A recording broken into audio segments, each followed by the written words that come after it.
सवेरे मुझे एक फ़ोन कॉल आया और उस फ़ोन कॉल के बाद मुझे खबर दिया गया कि जो हमारे 3+ स्टूडेंट्स लोग हैं जो अपना कॉकबोरॉक का एग्ज़ाम्स दे रहे हैं उनको उनका क्वेश्चन पेपर बांग्ला में है और वो बंगाली नहीं पढ़ सक रहे हैं, तो वो बहुत लोग ने अपना पेपर ब्लैंक सबमिट किया है।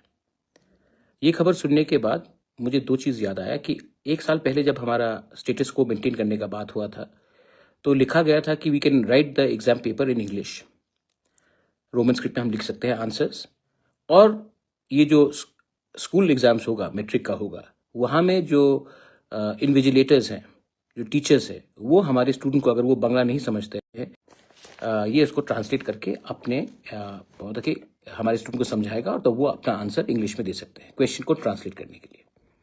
अब बहुत जगह में टीचर्स लोगों ने हेल्प किया है स्टूडेंट्स को ट्रांसलेट करने के लिए from Bangla to in English, so that हम लोग आंसर इंग्लिश में लिख सकें। लेकिन 2-3 जगह में ये नहीं हुआ है। मैंने अपने यूथ को सवेरे ही TSFs को फ़ोन लगाया, हमालू जमातिया, जॉन देबबर्मा।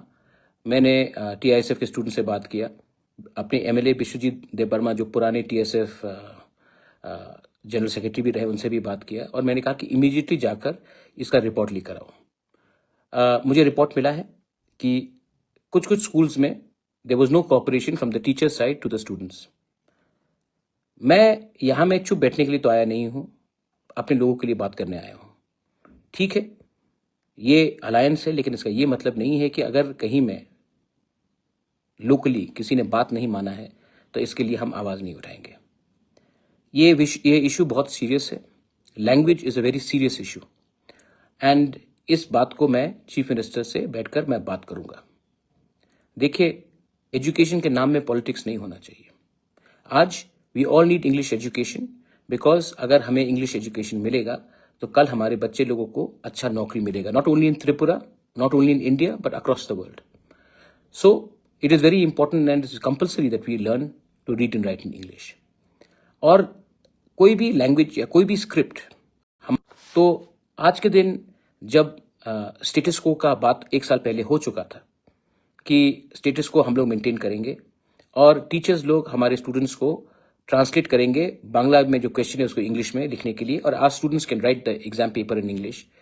तो ये आज जो कुछ स्कूल ने कंप्लाई नहीं किया है उसके ऊपर एक इंक्वायरी भी होना चाहिए और हमें सतर्क भी रहना पड़ेगा।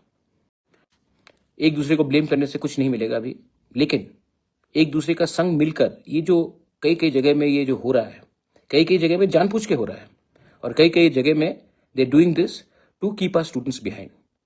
तो आई ऑल्सो रिक्वेस्ट स्टूडेंट्स, आप भी आवाज उठाइए।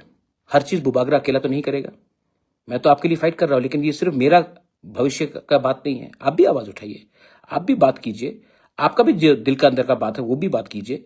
मैं तो कर रहा हूं, लेकिन मैं अकेला करने से मुझे कुछ नहीं मिलेगा, आपको भी मुझे सपोर्ट करना पड़ेगा। एनीवे, ये इशू बहुत सीरियस है एंड मैं आने वाले 2-3 दिन में मुख्यमंत्री से मिलकर इसका सोल्यूशन निकालने का कोशिश करूंगा। और जो स्कूल ने स्टेटस को मेंटेन नहीं किया है, जो हमारा अग्रीमेंट हुआ था उसको लेकर last year, we'll have to then उनके ऊपर भी हमें देखना पड़ेगा कि आने वाले दिन में हम क्या कार्रवाई करते हैं उनके अगेंस्ट, क्योंकि हम लोग तो चुप बैठने वाले नहीं है। मैं तो चुप बैठने वाला नहीं हूं। I also ask all my MLAs, MDCs, अभी असेंबली सेशन आ रहा है, ये सवाल आप असेंबली में उठाइए कि क्यों जब स्टेटस को का बात किया गया था तो क्यों कुछ स्कूल में हमारे स्टूडेंट्स को कोई हेल्प नहीं मिला गया ट्रांसलेट करने के लिए बांग्ला क्वेश्चन पेपर से। हमको आवाज उठाना पड़ेगा। असेंबली में हम चुन के आए हैं तो असेंबली में भी उठाना पड़ेगा, असेंबली के बाहर भी उठाना पड़ेगा। और हम अच्छे तरीके से अपने किसी का लैंग्वेज के खिलाफ नहीं है, लेकिन हमको बात तो करना पड़ेगा इसके लिए, क्योंकि हम लोग बात नहीं करेंगे तो कौन बात करेगा। So I am asking everyone to do so. Once again मैं TSF को फिर से बोल रहा हूं, हमालू जमातिया, जॉन देबबर्मा, मैंने आपको कहा था, आपने रिपोर्ट भी दिया है मुझे। मैं अगले 2 दिन में आपसे मिलकर इसके बारे कौन से स्कूल में कोऑपरेशन नहीं मिला टीचर से, इसके बारे भी हमको मालूम करना पड़ेगा। बेलाइनो हम बाय, थैंक यू।